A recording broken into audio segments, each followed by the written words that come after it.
So we're gonna start here in chapter 2, talking about operational scene, safety and management. So what are some of the risks that we might encounter on scene? Fire, Hazardous material. hazmat, traffic, Electrical hazards, okay, electrical, Dangerous individual. yes, people. People can be very dangerous to us. What else?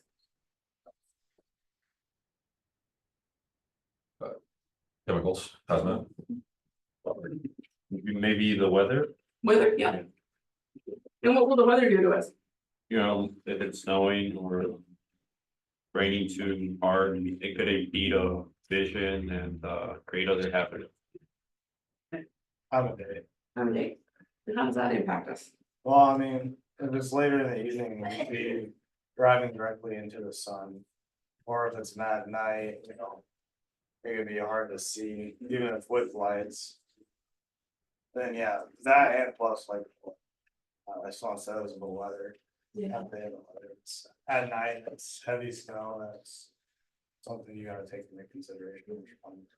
Yeah, people don't quit calling 911 when things get bad. That certainly puts us at danger. There's also other dangers such as slips, trips, falls, strains, sprains. You know, of course, all the operational things that come with a scene. So we want to maintain our situational awareness. Richie, you talked about your line of duty death that you researched where maybe contributing factor was a situational awareness, wasn't watching the fire behavior and conditions in the building construction. And unfortunately succumbed because that collapsed on him. You'll hear this term a lot in the fire service, situational awareness. One of the biggest hazards to firefighters is the response to and from an incident. And then there's other safety considerations. And operating equipment. Then yesterday, I was talking about the line of duty death where they did not have personal accountability. There wasn't accountability from the IC all the way down to the firefighter, and unfortunately that too ended in the death of firefighters. And then we're going to talk a little bit about ICS, incident management system. Okay. What does situational awareness mean to you guys? Wake up, down. Clean up our hazards, I can pursue with others, and just making them aware. So Okay. everyone knows. So seeing things and saying Saying something, okay? And when do you do that? Constantly, yep, things change. So it's imperative that you receive and follow instructions from whoever your supervisor is. And what is unity of command? each individual only reports directly to one One supervisor. So what do you do if you get conflicting orders on scene? All the content. If you want to Yeah, explain further, fine. you take orders directly from your supervisor. However, if anyone higher up the chain of command gives you an order, you communicate with them effectively and making sure they understand that you had a previous order and that they can hopefully communicate to your superior officer that you've been reassigned if it's necessary. Good. Okay. We don't want people freelancing like we talked about yesterday. The IC has and their subordinates might have a clear plan for what they want done. You might not know all the information, and so if you go on your own, start making decisions or taking action, you could adversely affect the incident.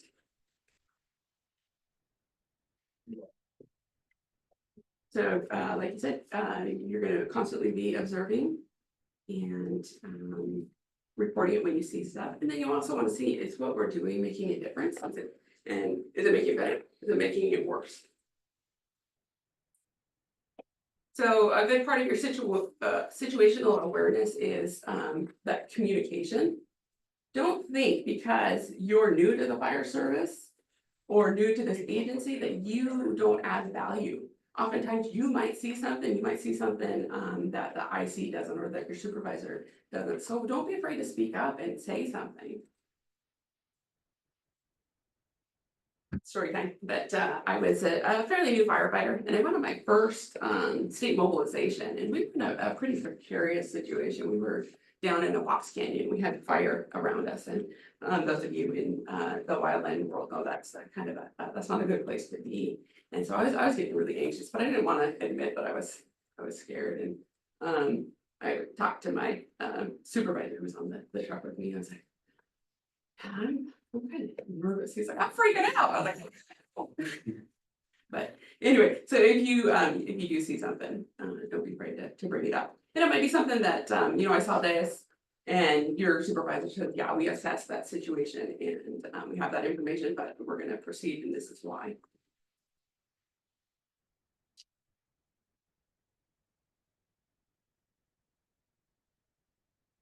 So some things that you want to know is where's the fire? How close are you to the fire? What's the fire doing? How fast is it growing? You'll get a chance to start seeing some fires, and I also encourage you to look at other people's fires. We don't get enough fire, fortunately, in the US or even in our area here to be experts at it. And so we need to learn by watching other people's fires. You can see things on YouTube, on the internet. And you can start seeing like fire and smoke behavior and how that develops. And you'll be able to learn a lot from that. So we're looking at the building. Are you starting to hear things creaking and cracking and sagging of the roof or damage to the structural members? How about wind direction and strength? Is wind something we have to contend with here? Absolutely. Yeah, I think tomorrow we're looking at winds of like 30 miles an hour. So we know if we had a grass fire, that's definitely going to affect the fire behavior. What if we had a structure fire? Is that a consideration? Yes. For sure. Yeah. Do you want to speak to that or? No, I don't think I have much to add besides wind's gonna do the same thing to your structure fire as it is to your wildland fire. It's gonna cause fire growth and different changes in the way it's gonna operate. Affect your ventilation plan, it'll. All of it. You're gonna have a very vented fire really quick.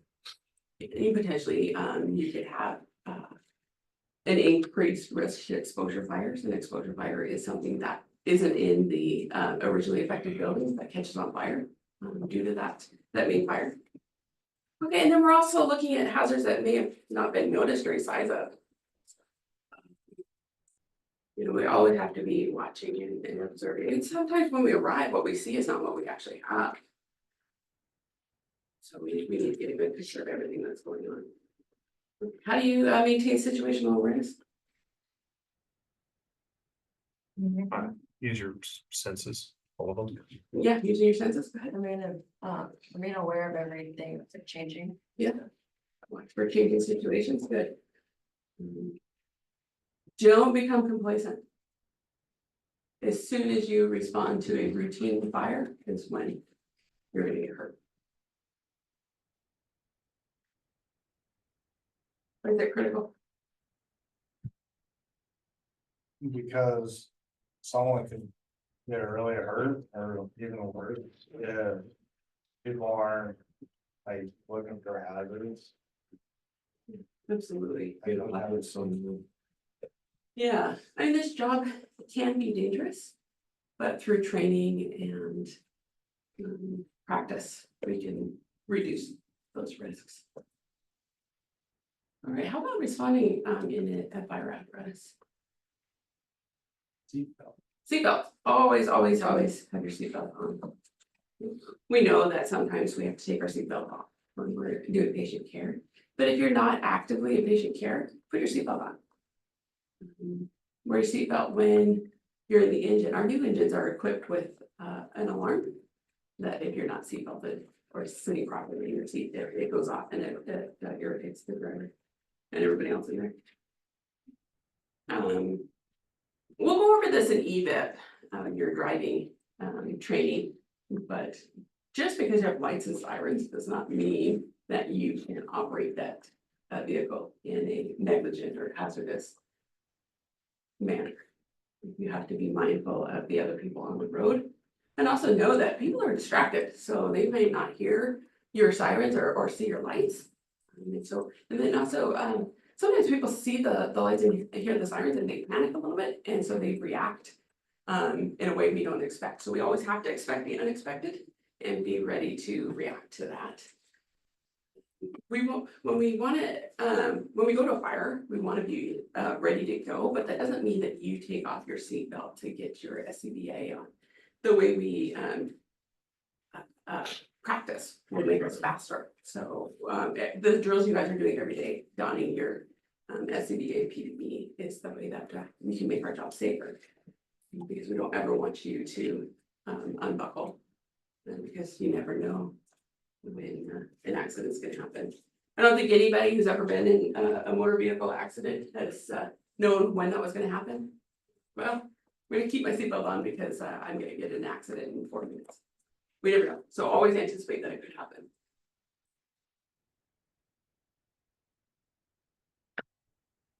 As a driver, you're not be on your cell phone. We'll talk about that more in even.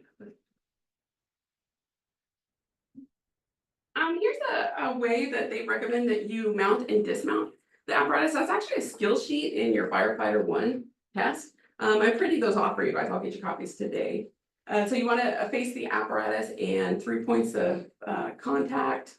And then same when you're dismounting, but you want to back out instead of getting out face forward, because you could fall on your face. So what you want to do is when you're getting out, you're going to look both directions and look up. So we're looking for things like power lines or anything that might hurt you, and then you're going to look both ways, make sure there's not traffic coming, and then you're going to dismount, like it says, facing the vehicle if at all possible. Another thing to keep in mind is if you don't have to get out on the traffic side, get out on the other side. People are more preoccupied now. They're looking at everything going on around them, and especially when there's an emergency, people are gawking, paying closer attention to what's happened, the crash or whatever it is, rather than the responders.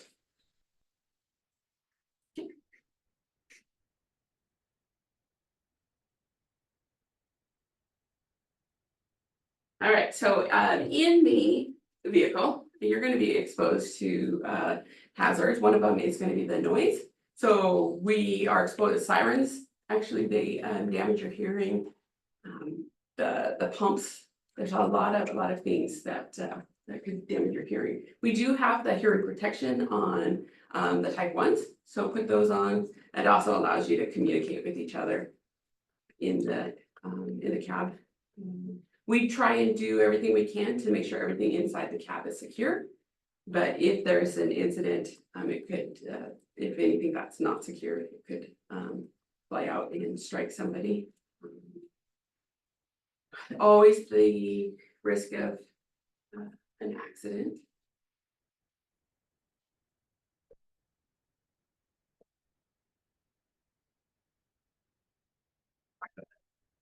Yeah, wear your seatbelt.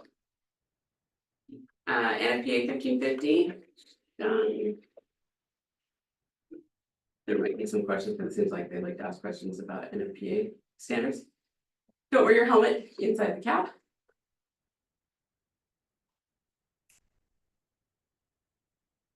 Make sure your doors are closed. If they aren't closed, you'll know, because there will be another.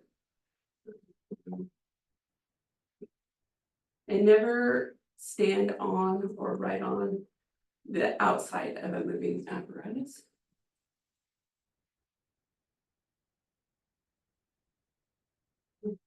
Different hazards on scene. There's a lot. Keep your head up, listen to your supervisor. PPE. When are you gonna be on air? IDLH. anytime you could be exposed to that toxic smoke. How about for overhaul? Well, Yeah. Want to maintain communications. You guys will be issued a radio here in the next couple weeks. We'll practice with the radios. Okay, risk benefit analysis. What does that mean to you guys? Is when we're doing work. How many people were put at risk?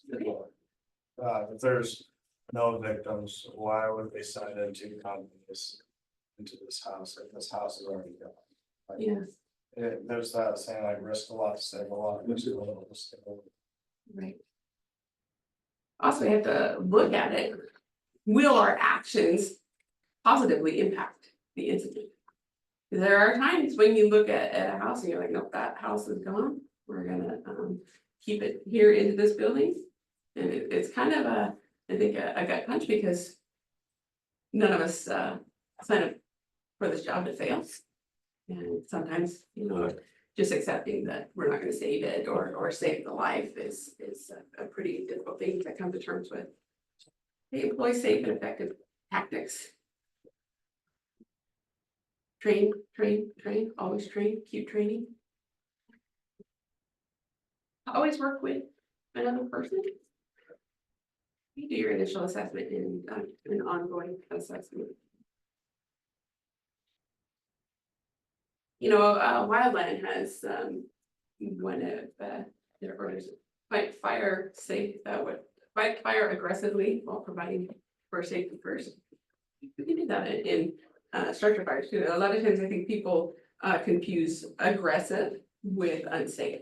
You can be safely aggressive, so we can get in and get after it, work hard and take care of business. All right, so every person on the team has a part. So if you see something, you're gonna say something because it might save your life or your team's life. We talked about the control zones. We touched on it briefly, I think last week. So what happens in the hot zone? fire. That's where the unseen operations are, right? Yeah. So anything that is dangerous, where we might need special PPE and training. How about what happens in the warm zone? Yep, that's the support. And then how about the cold zone?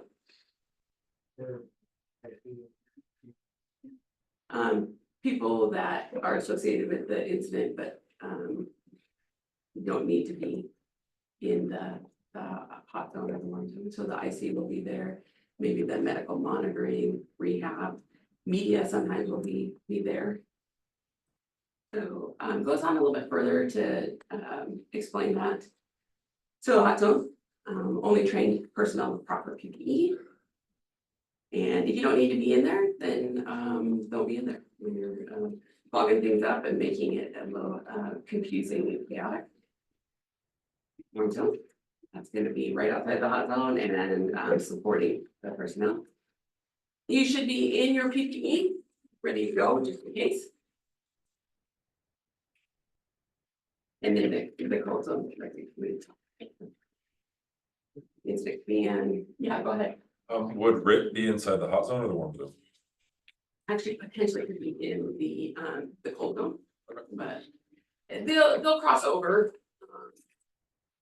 My standard practice as RIT is you need to get right in, so because if you're throwing ladders or cutting bars or making access, you have to be in the hot zone and then you're gonna be ready to go. We typically stage people in the warm or the cold zone. The way we'll set it up where you put out a tarp with all the tools you need and then you go in and do a few preparation things. Stand by for, if we had that misfortune that somebody needed to be rescued. All right, we talked about this, environmental conditions. In addition to the snow and ice, it can get really hot here. And I tell you, putting on structure gear when it's, even above 90 is pretty miserable, and it can affect your health, your duration operationally is shortened. There's only so much you can do when you're that hot. It will also affect your fire behavior. Heavy rain, snow and ice, we do get our ice storms out here. And then occasionally we'll get lightning through here.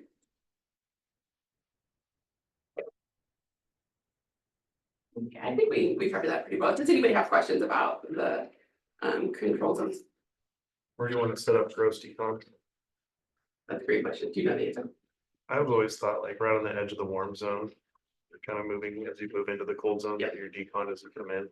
You're gonna put decon in that warm zone, but you know, gross decon can take place in the hot zone. But typically the decon's gonna happen in the warm zone as we transition out of hot zone to the cold. All right, a lot of equipment we have to use on scene. We'll need to set up lighting on different scenes where we don't have good lighting. You can also, we've got the big light that we can set up inside the structure. When you're at a fire, it's dangerous to be inside a building that still has power. And so we always have the electrical companies come out and shut off power.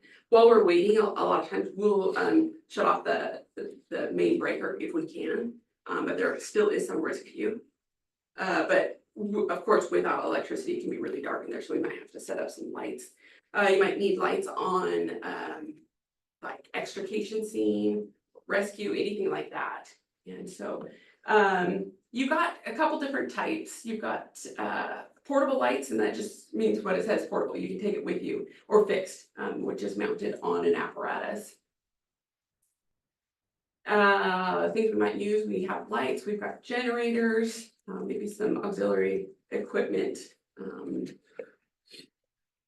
You might have some of your extrication tools. Right now on our Perza engines, they're battery powered, but you could also have hydraulic tools.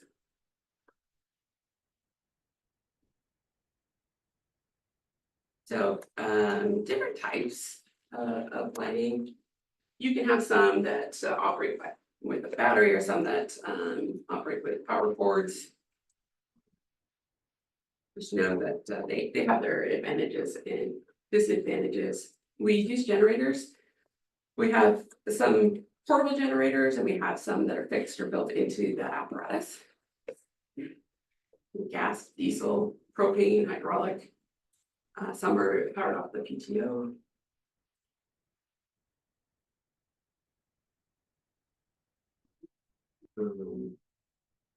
The vehicle mounted generators, they can get pretty loud.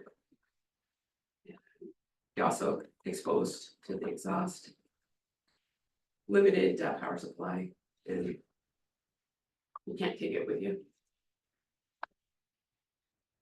We've got cables, extension cords. Just be mindful. We don't want to damage those. We don't want to create a tripping hazard. Lots of different connections and adapters. So it's best that they're waterproof, because we carry a lot of water with us. But a lot of water.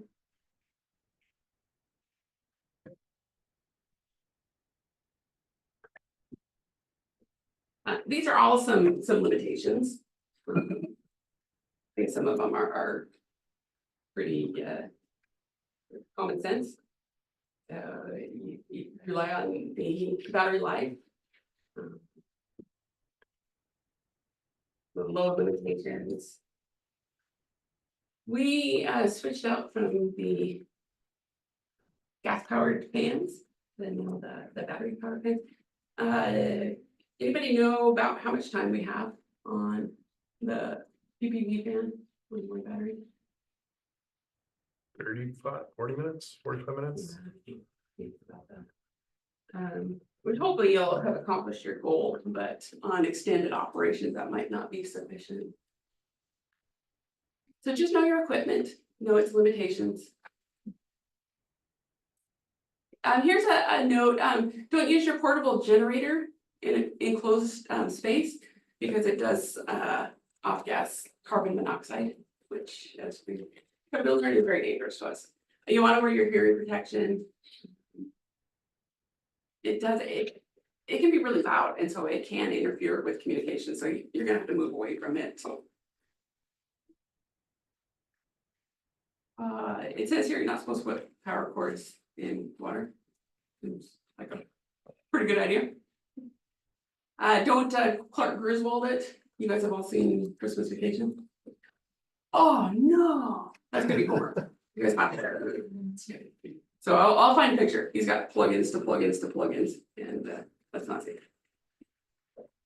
The lights can actually get really hot, so they can burn you. So just be cognizant.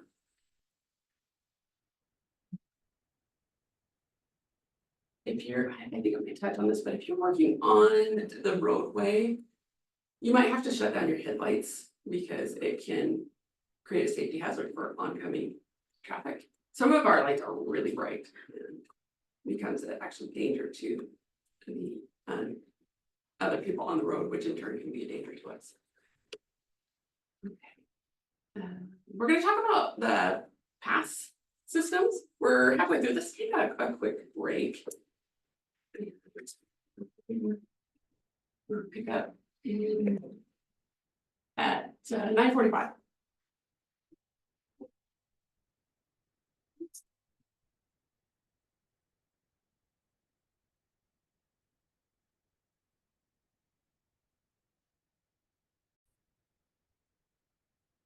I pulled this up on the NFPA, just talking about fatal injuries.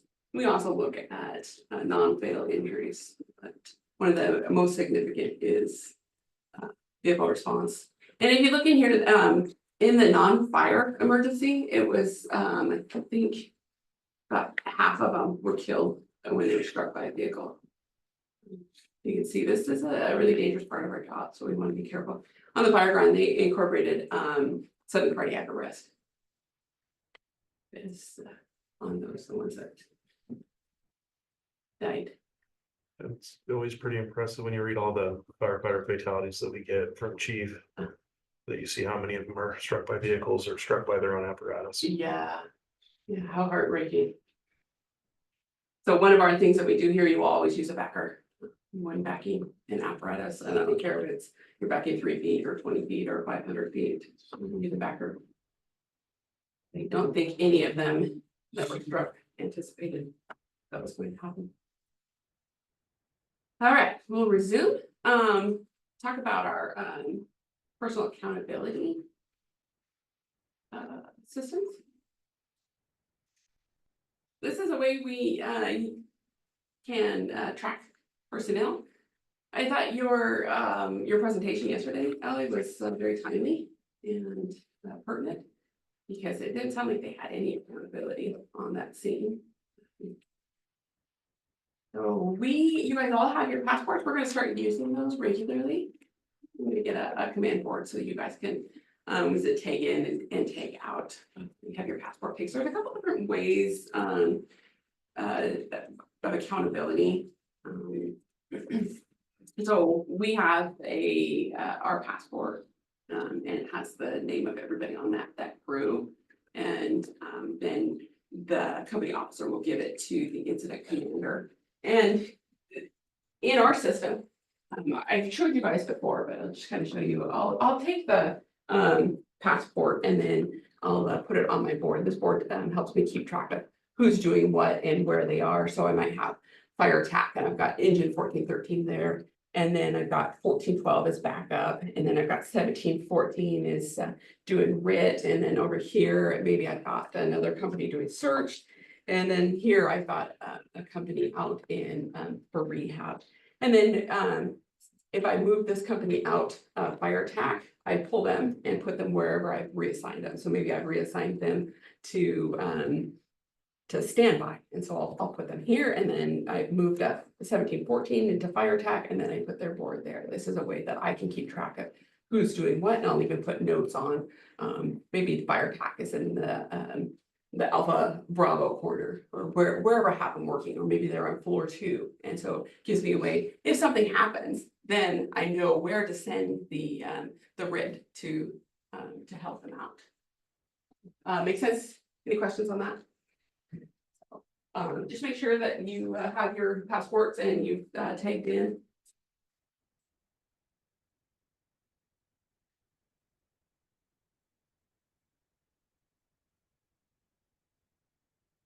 How do we know how much time you have on your CBA?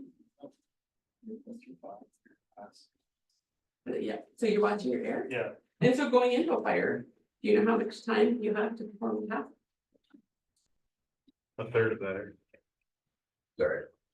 I just had one thing about next week. I can wait till later. Okay, I'll come by you. All right, no worries. So the way we can do that is by using our SCBA. So you guys can PT in it and see like different levels of energy, how hard are you working? So if you're working out really hard, how many minutes do you get? If you're working out moderately hard, how many minutes? If you're being a slacker, how many minutes do you get? All right, so there's also some radio-based tracking, radar. So it can be like attached to the firefighter, and so they can know where they're at. And if some like our a pass device, if firefighter isn't moving, it might sound an alarm. I was reading an article, this is several years ago, but it was talking about at an incident, firefighters can swallow a tracking device. And yeah, I was like, "Ooh, it's incredible." For sure they do that. I don't know how many firefighters I've seen come out and spit their chew out. I don't know how you could do that. I mean, I'm not a chewer, but. There's real men right there. That's a marvel of man. Alright, we're gonna hit on this again because it is such a danger to us. How do we reduce our risk on the roadway? Awareness. Okay, keep your head up. What'd you say? Situational awareness. Yeah. Head on the- Head on this road. Maybe supposed to look out. I'll also get Lana to take care of traffic. Yeah, put them like it's the canaries. Have you heard that? Blue Canary, Yeah. where you safety They send in vest. a canary into mines, and if the canary dies, then it's not safe, so. Safety vests, Safety vest. operating them anytime you're not doing hazmat or active firefighting. Yes, good. Okay, what else? Angling apparatus correctly. Awesome, yeah, As per the absolutely. roadway. Provide a protective area, so that your apparatus will bear the brunt of the impact. So they can withstand that a lot better than a people can. So, what else? Limit our time on the roadway. So, get out, get done, get out. Don't be running back and forth across the road. And then, if we don't have law enforcement, sometimes we use DOT to give advance warning.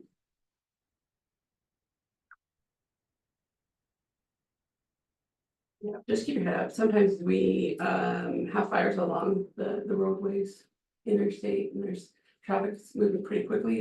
And then they rapidly lose visibility. So you gotta keep your head up.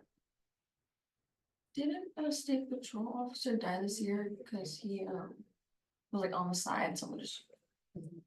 Yeah, that was a pretty young kid too. Yeah, Pretty so fresh. 24 or something. Yeah, one of the guys I went through Malice Academy with, he went through his fire one with him. Oh, really? Their residents together. It's so sad. There was a line of duty death in Spokane, might have been Spokane night, but there was a fire and I think he was looking over the bridge and then he fell. This.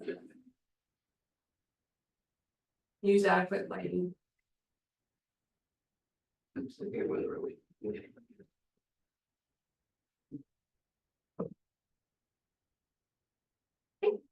Talk about that.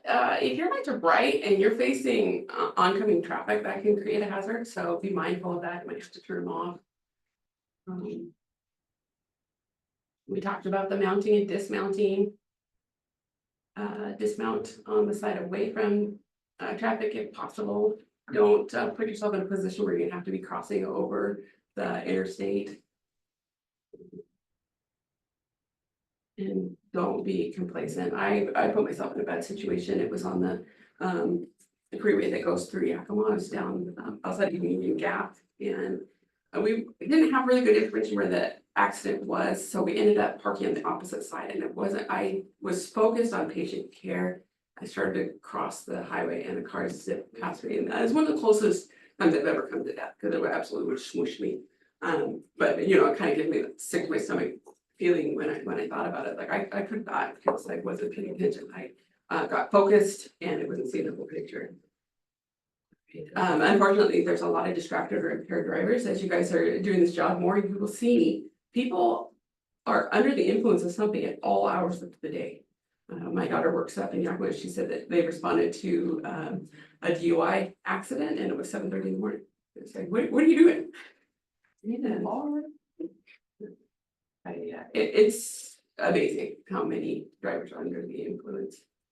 Some other hazards, debris on the roadway, that can cause issues for you. Lots of fluids get spilled. And we talked about the adverse weather. Down power lines.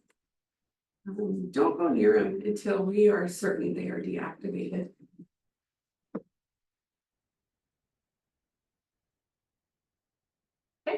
There's a course you can take through the traffic incident management system. A few hours long, just teaches you how to be safer working on the roadway. We'll cover some of that in EVIP. So you can see how these apparatus are placed. Sometimes we like state patrol gets a little antsy if we have the road closed because, and I can't remember the statistics, but for every certain amount of time we have the freeway shut down, that lose $1 million in commerce because it slows down the like the trucking industry. So they're gonna get a little antsy, but number one priority is safety for our lives and the people that we're serving.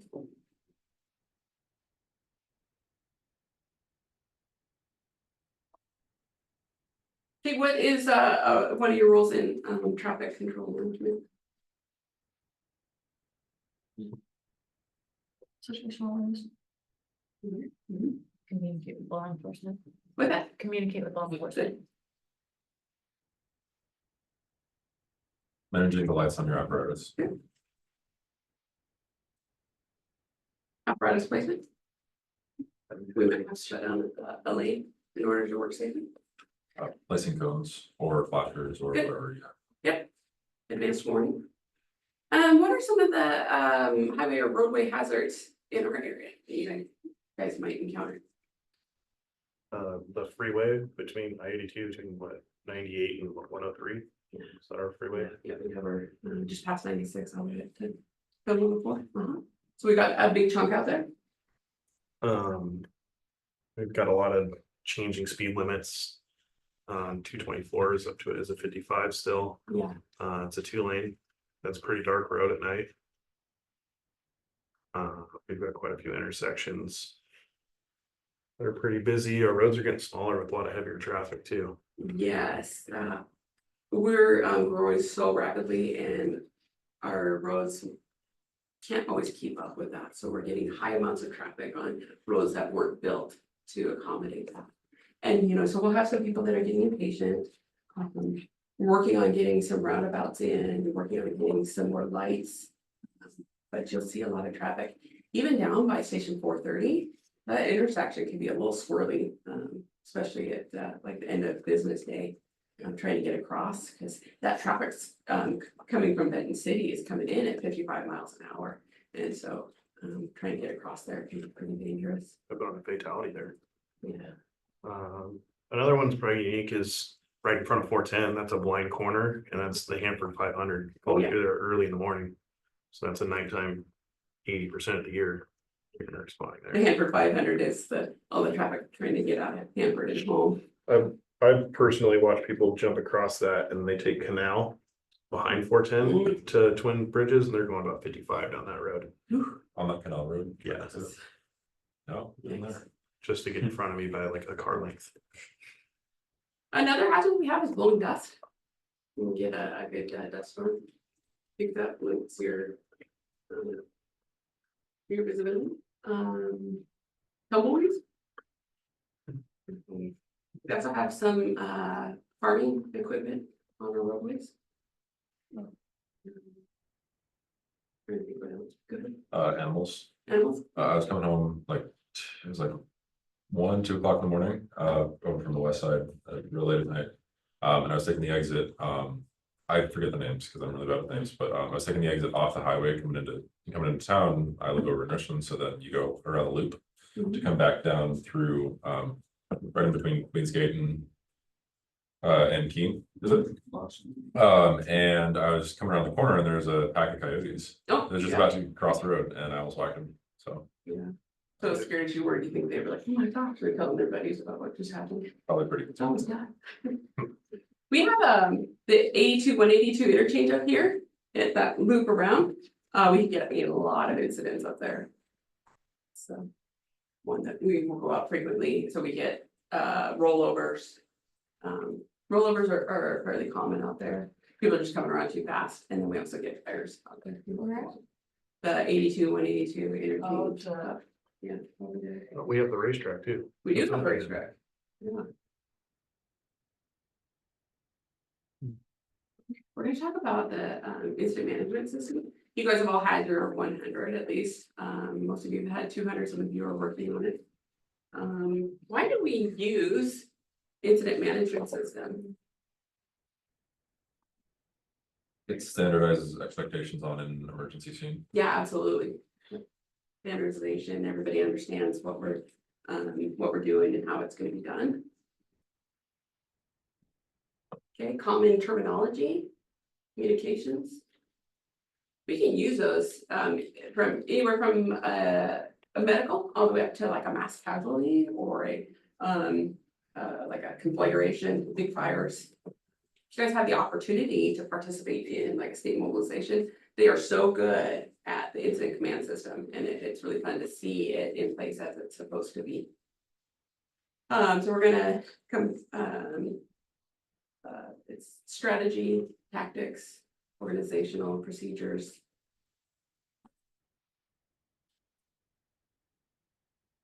All right, so we've got our, it used to be 5 organizational functions. They've added the intelligence and investigations. The way I remember it, if you're trying to remember which functions there are, without command, your incident will flop. So you got finance, logistics, operations, and plans, and then you add in the, I guess it'll be floppy now.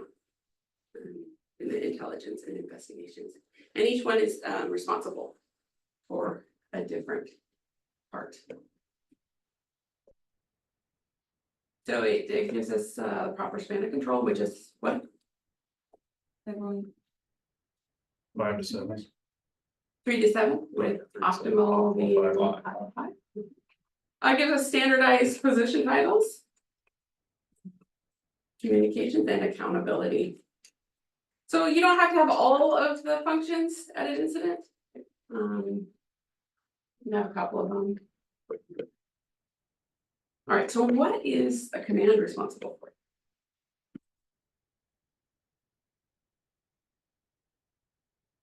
Decision, plan of attack, accountability. They oversee the overall and they give the overall strategy.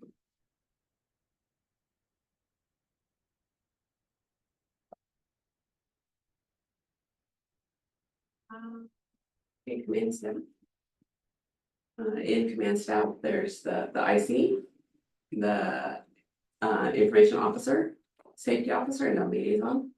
They report directly to command. And then there's the general staff.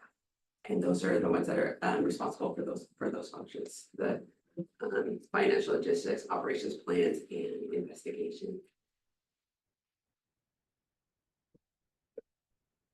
So this is the structure it looks like. And then we can break it down further What's the difference between a division and a group? The task. Division is Yeah. geographic. Okay, division is geographic, and what's a group? Task. Task. Good. We can divide things into branches and into divisions. Sections. Okay, so here it is, geographical area. Group task. Unit. Section within.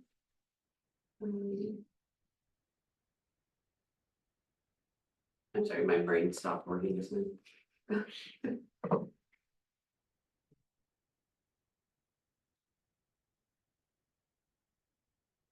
All right, so command can direct, order, control resources. Have to have that clear understanding of what their authority is. Follow your chain of command. Use proper radio protocols. And then this, we talked about this on day one, you guys remember? And calling people by their so we're gonna call people by like their designation, so. Yeah, so you know, here, if we're out, you guys are, you refer to me as captain. If I'm on a large incident and I've been given the division Charlie, then they'll call me Charlie Division. And that's my title, and so I'll respond to that. In my division, your engine 1453, so I call engine 1453. Your dozer, so I call dozer group. All right, what happens if you get an order? You've been so we go to a fire today and I tell you to go vent the roof. What are you guys gonna do? Give me the saw. Okay, and that might be appropriate for you because you've been trained. So you're not qualified to do that task. Yes. I would But you handed it respectfully, to I would me. respectfully decline. I'd respectfully remind my commanding officer that I am not qualified for the task. I haven't been trained, I don't think that. Okay, strategy overall. We're gonna put out the fires. Tactical, how are we gonna put out the fire? Task. We're gonna put out the fire by putting water, I need to put water, I need to ventilate, I need to. Do any one of those tasks, does that make sense? So strategy, we're gonna do an offensive attack. Tactical, we're gonna put water in through that alpha side. And then the task is, I'm gonna pull that hose and open up the valve. We're gonna put water on the fire. So IC is responsible for strategy and tactics, but might delegate. Might have like an ops. Supervisor that they're gonna assign that to. If something is really large, they're gonna break it out. So if, I think we talked about this the other day. You're on scene, you're the incident commander, and now you have 14 units reporting to you. What do you want to do?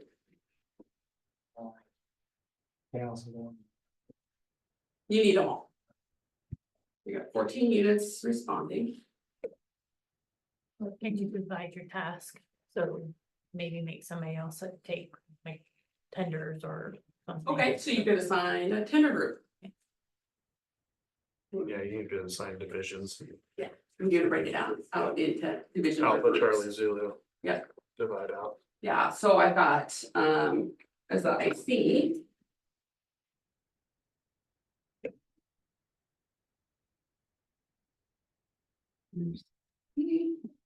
And I had those 14 units. Okay, I'm gonna break this out into. I'm gonna break this out into 2 divisions. I've got alpha. And cell is my division soup. I'm gonna give her 1412. 13 codes. You're gonna be Bravo. And I'm going to give you 1714 and 1212. And I'm also gonna give you the medic 1422. I was gonna assign Vigiano division, but I don't know how to spell your last name. I'm gonna put G-I-G-G. There you go, you call bitch works just fine. All right, you've got Charlie. And I'm gonna give you, let's see, we got 1, 2, 3, 4.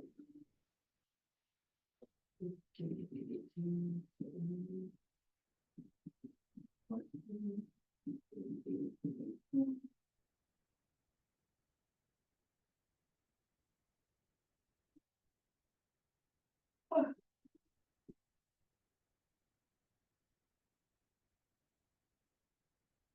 I don't actually know the dozer call signs.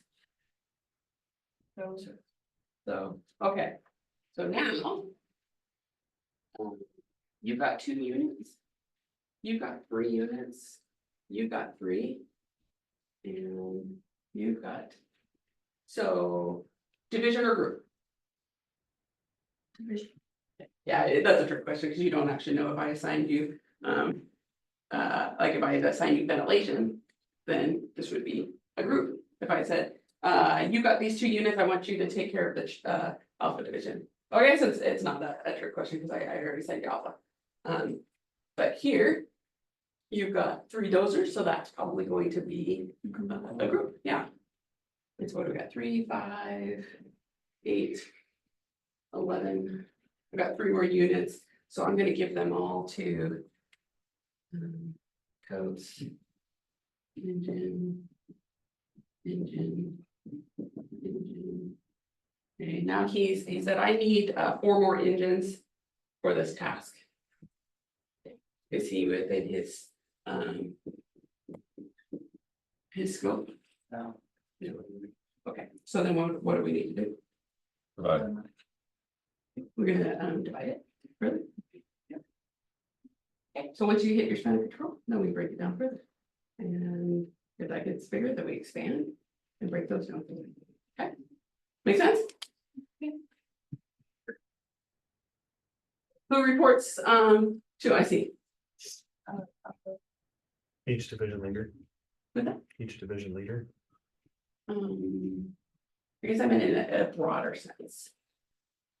Looking at our command structure, ignore that, but you guys are IC. Who reports to? What are the functions?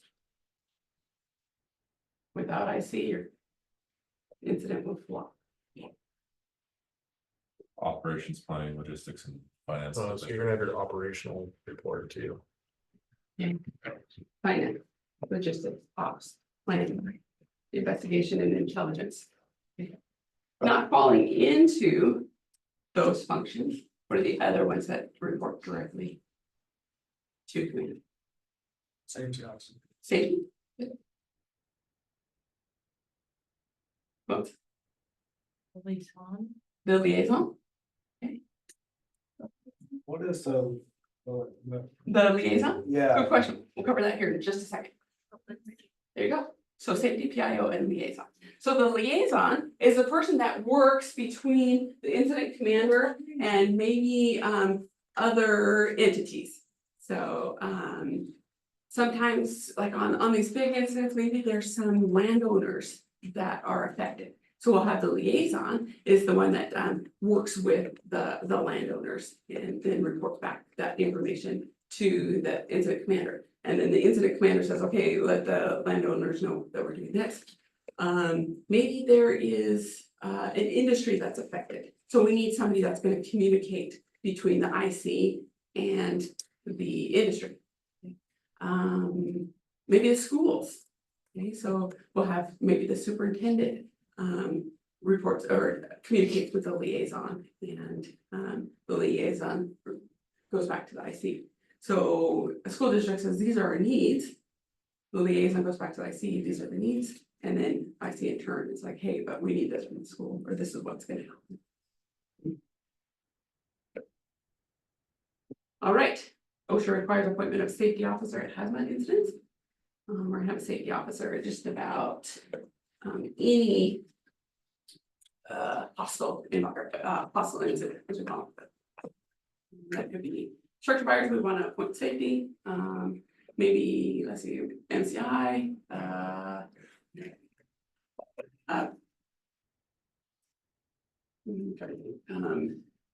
anything that puts us at greater risk, you want a set of eyes. Separate set of eyes looking out for the crews. Looking for things that might put us at increased risk. Safety officer is the only person on scene that can override command. So I can immediately stop operations. You know, we've got a crew going up to the roof. As a division super, I can't say, no, you're not gonna do that, you're gonna go back to the IC, and the IC then might change things up. But as a safety officer, if I'm safety and I see something, I have a company going up to the roof and that roof is starting to collapse, and like, stop. Withdraw. And then I'll let the command know. Okay, the deputy IC, that's gonna be we're over here to have that, just because we don't have a lot of staffing. The IC might delegate tasks to the deputy IC. If the IC needs a break, then the deputy IC might take over. So they can assume command, and they can participate in unified command. What is unified command? When you have multiple organizations working together as a incident commander. Exactly, yeah. So we have an incident where fire's got a responsibility and law's got a responsibility. We both have separate things that we need to do, but we need to work together. And so what they'll do is they'll put the law incident commander right next to the fire incident commander. And so fire knows what law's doing, law knows what fire's doing, and you know, we might be sharing resources, planning things, but they really are, like, literally, they are right next to each other on scene. So they are working side by side and managing the incident together. Okay, isn't it the safety officer? We talked about that. Emergency authority to stop or prevent unsafe acts. Now, I can't, as a safety officer, just come in and I'm like, you know what, I don't, that incident commander, he's a dope. I'm gonna change his tactics. You know, we're gonna do this instead. No, that's gonna be like, what you're doing is going to get somebody hurt, so stop right now.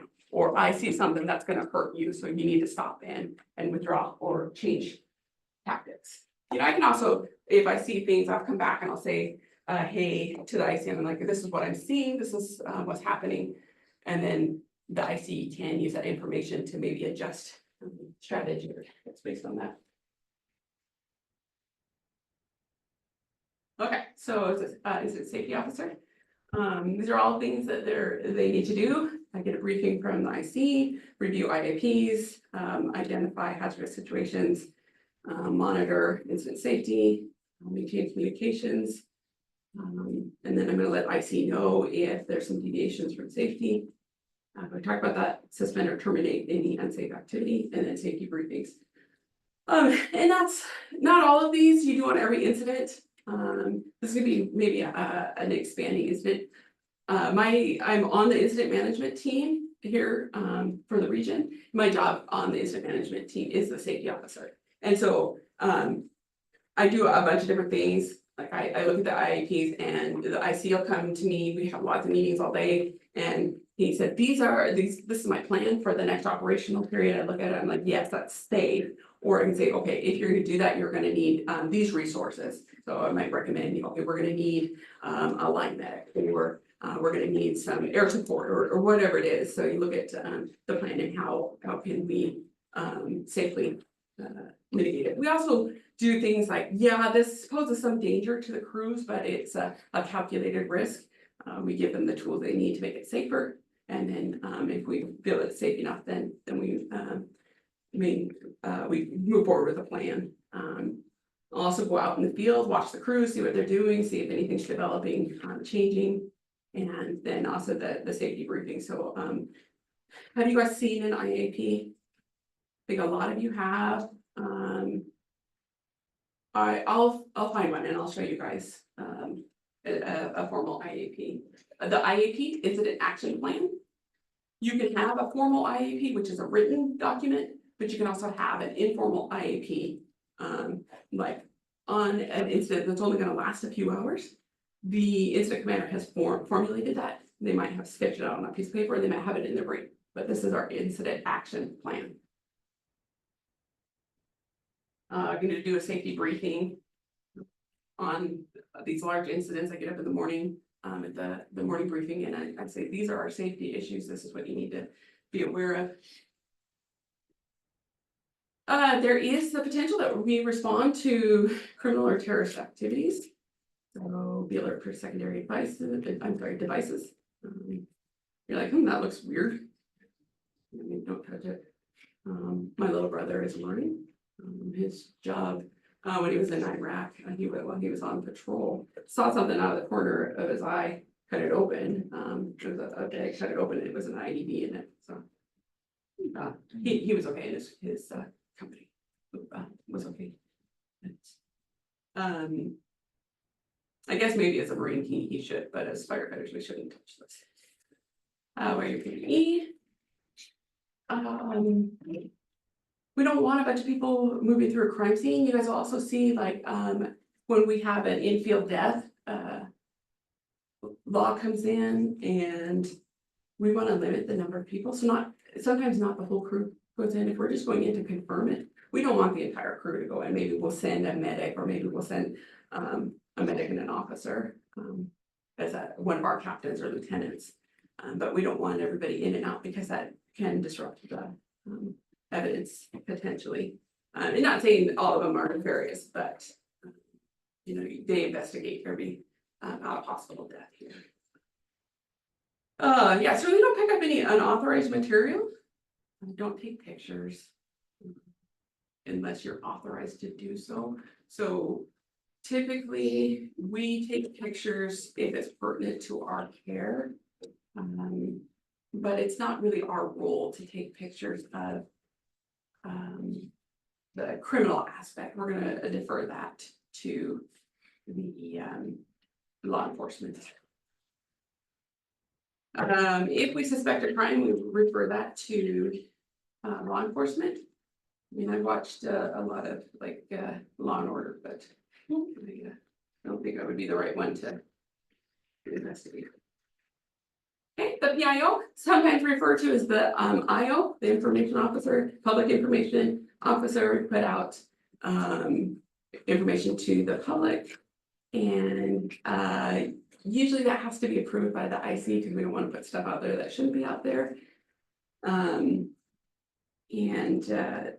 They also a lot of times are responsible. They'll maybe set up on these bigger incidents, they'll set up a phone number for that incident. So if people have questions, they can call, and then the information officer can disseminate that information. So it's kind of a two-way. So not only are they giving out information, but they're also getting some information in that they can relate to the other people on the incident. Okay, we talked about the liaison officer.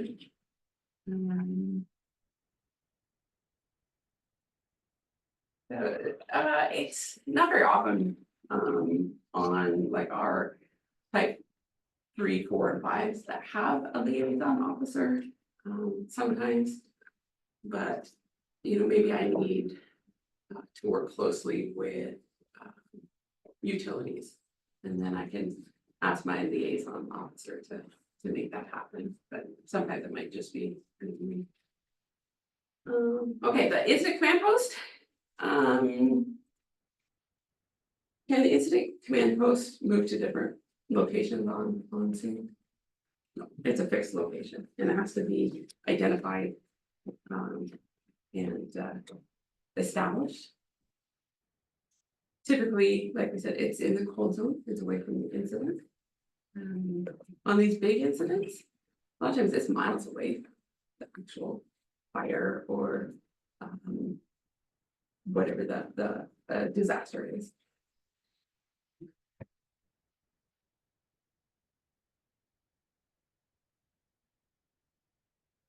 Are you guys doing? We have to keep pressing on. Okay. All right, so in operations, what does operations do? Manages incident tactical activities. Operations directly affecting primary mission. Okay, and so you can break your operations into branches, then into divisions, and then into your individual resources. Some of these incidents where they get really big, yeah, then we have to split it up. So you have 100 people, then you need to break it down. Okay, staging manager, if you're getting a lot of resources, sometimes it gets really chaotic. We don't want to overload the IC. So we'll set up a staging location. You guys will see that in the summertime when we have a bigger incident out here. They'll set up staging location. That's going to be away from the incident. And all the resources incoming, they go to that staging location. You have a staging manager. IC calls them and said, I need 3 type 1s. So they said, okay, I'm sending you 1812, 1814, and 1311. Okay, so they go up to the scene, and then if new resources come in, they go right to staging.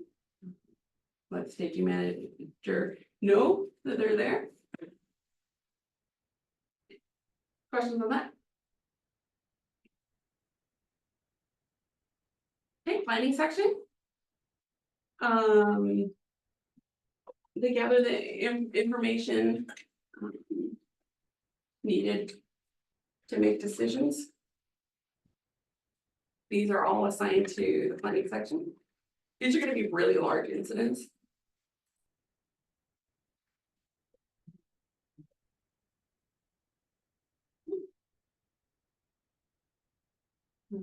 Different units in the planning.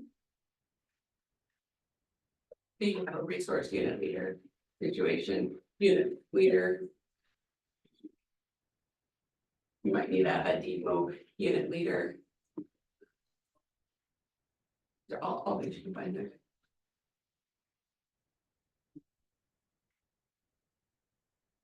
Hey, logistics. These are some of our favorite people on the fire because they get the firefighters the things they need. So if you wonder how the food shows up with your fire, the logistics section took care of it. You wonder how your hose and saws and everything you need showed up. Logistics took care of it. So you've got in your logistics, you might have a supply unit, facilities unit, ground support unit, communications, medical unit, and the food unit. Sometimes you'll see this medical unit, instead of reporting to logistics, they'll report to safety. But it's they are assigned to logistics. Then you have your finance, and they cover a lot of things in the firefighters, reimbursement for incident related activities. Yeah, cost recovery. But those are the 4 sections. So you've got your finance section, the 4 units under it: compensation or claims, cost unit, procurement, and time unit. Okay, this is the new one that they added, the intelligence and investigation. So thinking more like along the lines of legal or law.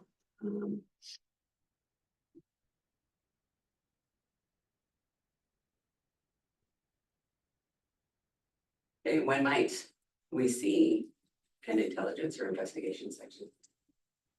Arson. Maybe a slew of arson fires. Yeah, good. Okay, what else? Shootings. Shootings, yeah. Yeah, any criminal activity. Large hazmat scenes, industrial accident scenes. Terrorists, Kyle's spring. I'm sorry? My house pretty bad. You know, it can always get worse. And then you can rebuild, Okay. and then you can rebuild. Slept myself single wide on there. Okay, so we've talked about this a little bit, we're gonna talk about it a little bit more in depth. When we get on scene, you're gonna initiate command, you might be the first arriving engine company, you're gonna initiate command, you're gonna start things going. You might, as the company officer, you might establish command, or you might wait till a battalion chief or a higher ranking person arrives, or somebody arrives in their SUV and establishes command. So what's initiating command? Well, Yeah, you're mobile, you're still working. What's establishing command? stationary. You're stationary, yeah. In this instance, yours, you've given it a name, you've identified your command post, and you're there. And you can't command a hazmat if you don't know anything about hazmat. Okay, you can't Right. transfer, I'm sorry, what's it? Oh, no, I don't know anything about it. It's like he said text, he doesn't, the man in charge. Big tech. Okay, you can't transfer command to somebody who's not there. So typically what happens is if you're transferring command, you and I are gonna have face to face, you're gonna tell me everything you've done, everything you need, what you got going on, and then I'm going to assume command, I'm on scene, but not so. Okay, that needs to be transmitted over the radio. So battalion 171 is assuming bombing range command.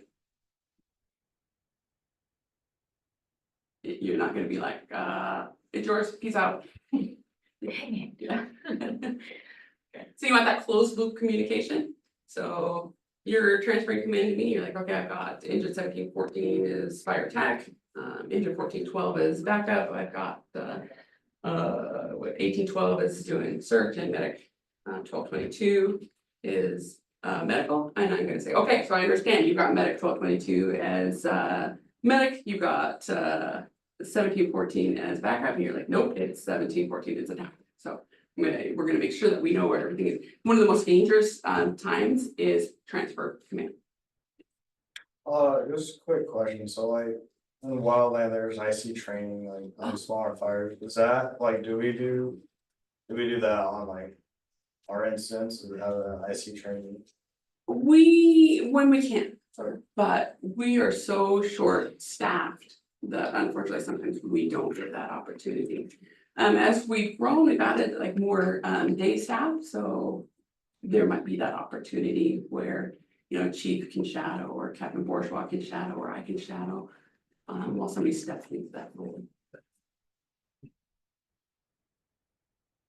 Yeah, unfortunately, we don't have the opportunity like you do. And you know, with the wildland stuff, you have like a formal task book, and you have to prove your competency by working with a qualified trainer. But that's a good question. All right, so we talked about unified command. Do you guys have questions about that? Okay.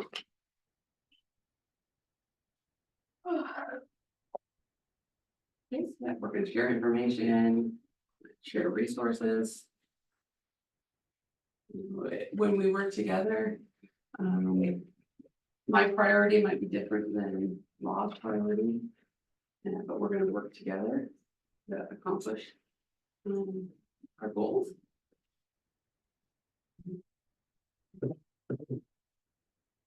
So we want to be proactive, so we're gonna identify target hazards. What would be a target hazard in our area? What's that? Yeah, yeah. What else?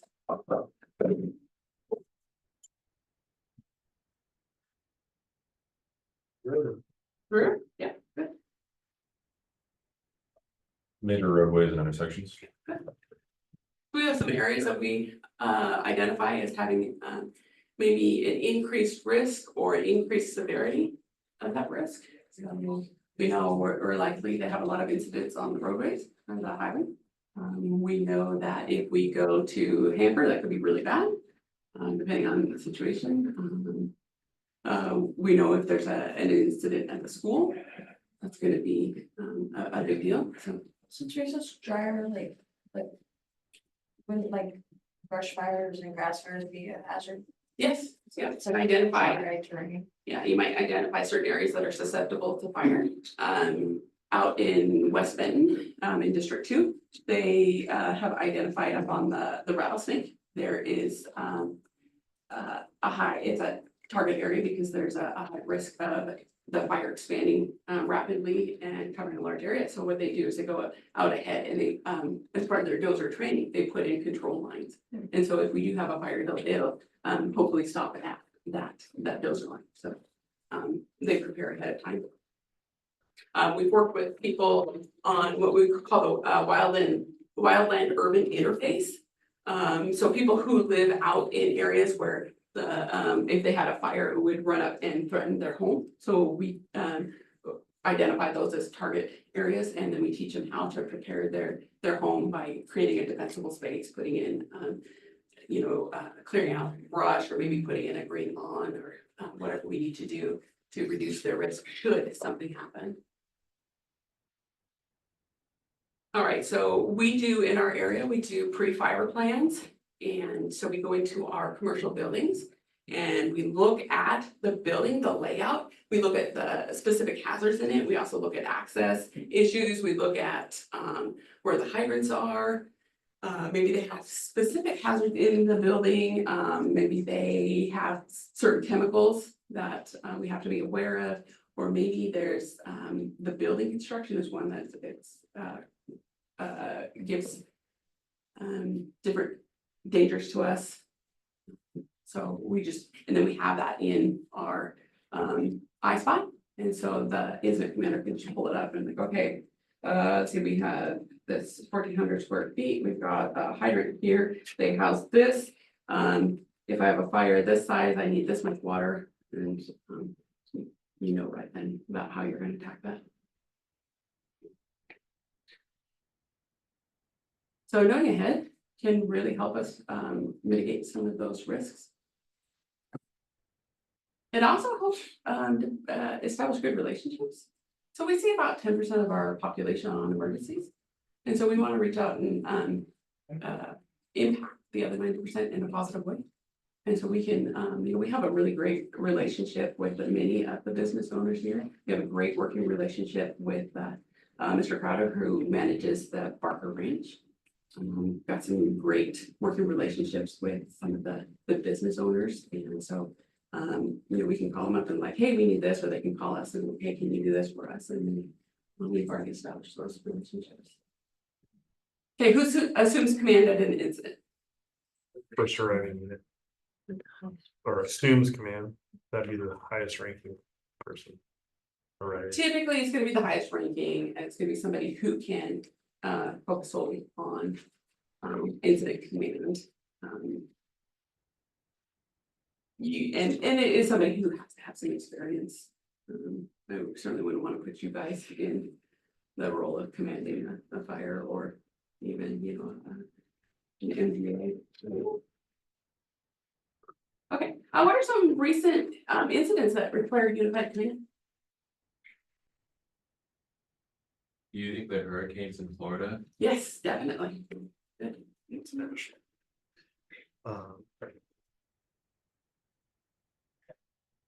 Fires, wildland fires. Yeah. Potential. Yeah. School shootings. Whatever our last motor vehicle accident we had in District West. That'd have been a unified command. You say last motor vehicle. Yeah, I would have log Yeah. in. That one gets a little bit. Because lost doing their thing, we're doing our thing, but not always do we come together, but maybe if we had an MCI. Right. Yeah. Something on the river. That could require a unified command because county has jurisdiction over the Yakima, and so we need to work with them. Or I think some areas Coast Guard has jurisdiction, so we work together on that. Maybe there's a spill in the river, something like that. All right, what did you learn from the chapter? Okay, everybody gets to go around and say something that they learned. Wear your seatbelt. Wear your seatbelt. Learn about intelligence. The section. What did you learn? That. I don't really